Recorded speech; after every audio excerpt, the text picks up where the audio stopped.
करवाया जामवंत जी ने। हनुमान जी कहते हैं हम लंका जाएंगे। किस लिए जाओगे? अरे हनुमान जी महाराज विशाल काय शरीर धारण करके कहते हैं जामवंत जी आप बताओ क्या करना है? आप कहो तो हम पूरी लंका को ही उठा लावे, या आप कहो हम रावण को मसलावे। जामवंत जी बोले ये खतरनाक है, इनको बताएंगे थोड़ा, ये करके आएंगे बड़ा। इसलिए जामवंत जी बोले सुनो भैया ज्यादा कुछ नहीं करना है। बोले फिर?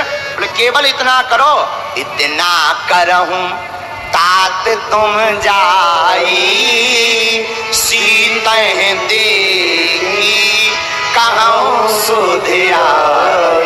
तुम ज्यादा कुछ मत करना, माता जानकी जी को देखना हो चले आना। जामवंत जी ने इतना क्यों बताया? बोले जामवंत जी को पता है कि इतना बताएंगे फिर भी ये आग लगा के ही आएंगे, क्योंकि हनुमान जी ऐसे हैं जो सब कुछ थोक ही में करते। बाकी देवता फुटकर काम करते हैं, हमारे बजरंगबली थोक में करते हैं। उनसे किसी ने कहा जाओ संजीवनी बूटी ले आओ, तो सीधा पहाड़ उठा ले आए। राम जी बोले एक काम करो, वैद की जरूरत है, सुसैन वैद ले आओ। धन्य है वीर बजरंगबली, पूरी डिस्पेंसरी उठा ले आए। किसी ने कहा कि तुम पूरा मकान क्यों उठा ले आए? बोले क्या ठिकाना, कल के दिन कह दे कि आला तो घर ही में। बोलो सीताराम। तो जामवंत जी ने कहा महाराज लंका तो जा रहे, ज्यादा कुछ नहीं करो। सुनाई माता मास दिवस के अंदर रघुनाथ जी लंका आएंगे और रावण का वध करके आपको ले जाएंगे। माता जानकी माता की जलन को हनुमान जी ने शांत किया है, पीड़ा को शांत किया। इसीलिए भी सुंदर कांड सुंदर है। और चौथा कारण सुनिए कि सुंदर कांड सुंदर क्यों है।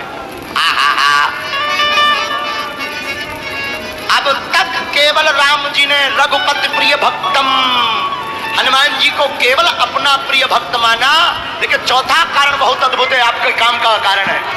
क्या? सुंदर कांड में ही माता जानकी जी ने हनुमान जी को अपना बेटा माना है।